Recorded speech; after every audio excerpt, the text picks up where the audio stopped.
নমস্কাৰ বন্ধু বান্ধৱীসকল, আপোনালোকে ভাবে যে এটা চাকৰি পালে মানুহৰ জীৱনটো সুখী, সেইটো কেতিয়াও নহয়। কাৰণ যেতিয়া আপোনালোকে এটা চাকৰিত সোমাব, তেতিয়া আপোনালোকৰ যিখিনি কৰ্ম কৰিব এইখিনি গোটেইখিনি আনৰ ওপৰত হ'ব। কাৰণ আপুনি ক'ৰবাত যাওঁ বুলি ক'লেও যাব নোৱাৰিব, কাৰণ আপোনাৰ এটা পুতলা নিচিনা কাম কৰিব লাগিব। যিটো ক'ব তাকে শুনিব লাগিব, চৰকাৰৰ অধীনত থাকিব আপোনালোক। মই সেইকাৰণে আপোনালোকক ক'ব বিচাৰিছোঁ, চাকৰিটোৱে মানুহৰ মেইন লক্ষ্য নহয়। কাৰণ চাকৰিটো পোৱাৰ পিছত গম পোৱা যায় যে লাইফটো আমাৰ কেনেকুৱা আছে। আপুনি চাকৰিটোৰ লগত লাগি গোটেই জীৱনটো আপোনাৰ বৰবাদ হৈ যাবগৈ। সেইকাৰণে মই ভাবোঁ, যদি আপোনালোকে বিজনেছত অলপ মাথা আছে, বিজনেছৰ ক্ষেত্ৰত লগত বিজনেছত থাকিলে আপোনালোকৰ নিজৰ মন মৰ্জিমতে যি মন যায় তাকে কৰিব পাৰিব। কিন্তু চাকৰিৰ ক্ষেত্ৰত সেইটো প্ৰযোজ্য নহয়। কাৰণ আপোনালোকে যদি এটা চাকৰি কৰে ন, এইটো চাকৰ বুলি ক'লেও ভুল নহয়। কাৰণ চাকৰৰ নিচিনা চৰকাৰৰ যিবোৰ কৰ্ম দিব সেইবোৰে কৰিব লাগিব, আৰু সেইটো আপুনি না বুলি কেতিয়াও কৰিব নোৱাৰে, কৰিবই লাগিব। বা ঘৰ যাওঁ কিবা যোৱাৰ ক্ষেত্ৰত নিজৰ মন মৰ্জিমতে কেতিয়াও হ'বই নোৱাৰে।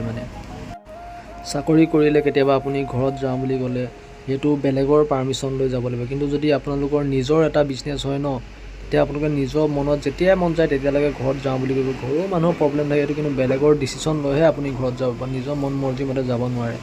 চ' মই ভাবোঁ আপোনালোকক কৈছোঁ, পাৰে যদি বিজনেছত যদি মাথা আছে, বিজনেছত লাগক। বিজনেছ সদায় সৰু নহয়, আপোনালোকৰ 7 জনমে খাব পাৰিব। এটা যদি আপুনি ডাঙৰ বিজনেছ গঢ়িব পাৰে না, তাৰ আপোনালোকৰ ল'ৰা ছোৱালীৰ পৰা আদি কৰি চবেই খাব। কিন্তু চাকৰিটো কৰিলে আপোনালোকৰ ল'ৰা ছোৱালীয়ে চাকৰিটো থকালৈকেহে খাব পাৰিব। কিন্তু চাকৰি শেষ হৈ যোৱাৰ পিছত আপোনালোকৰ আকৌ জিৰ'ৰ পৰা ষ্টাৰ্ট কৰাৰ নিচিনা হ'ব।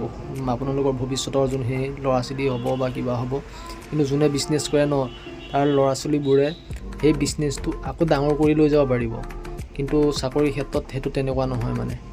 সেইকাৰণে মই কৈছোঁ বন্ধু বান্ধৱীসকল, যদি আপোনালোকৰ বিজনেছত মাথা আছে, যি সৰু কামে নহওক যি ডাঙৰ কামে নহওক, সৰুৰ পৰা কেনেকৈ ডাঙৰ কৰিব পাৰোঁ সেইটো আশাত সেইটো কৰি যাওক। সৰুৰ পৰা যিকোনো বিজনেছ এটা কৰক, তাক সৰুৰ পৰা ডাঙৰলৈ কেনেকৈ লৈ যাব পাৰোঁ সেইটো ষ্টাইলত কাম কৰি যাওক, নিশ্চয় সফল হ'ব। কাৰণ চাকৰিটোৱে মানুহৰ মেইন লক্ষ্য নহয়। চাকৰিটো কৰক লাগে, চাকৰি কৰি আপোনালোকেও গম পাব চাকৰিটো অলপ চাকৰি কৰাৰ পিছত নিজৰ মন মৰ্জিত মানুহ কেতিয়াও চলিব নোৱাৰে। সেইটোৱে মই আপোনালোকক বুজাব বিচাৰিলোঁ যে বিজনেছ এটা কৰিলে মানুহৰ কেনেকুৱা সা সুবিধা হয়। নিজৰ ঘৰখনৰ প্ৰতি চাব পাৰি, দায়িত্ব ল'ব পাৰি নিজৰ ঘৰখনৰ প্ৰতি। যেতিয়া মন যায় নিজৰ ঘৰৰ প্ৰব্লেমখিনি ছল্ভ কৰিব। কিন্তু চাকৰিৰ ক্ষেত্ৰত তেনেকুৱা নহয়। আপুনি ঘৰ যাওঁ বুলি ক'লে বিহু চাব নোৱাৰিব, কিবা চাব নোৱাৰিব, তেনেকুৱা টাইপৰ হয় আৰু। চ' সেইকাৰণে মই যিখিনি মোৰ নিজৰ বক্তব্য আছিল মই এইখিনি আপোনালোকৰ আগত ক'লোঁ।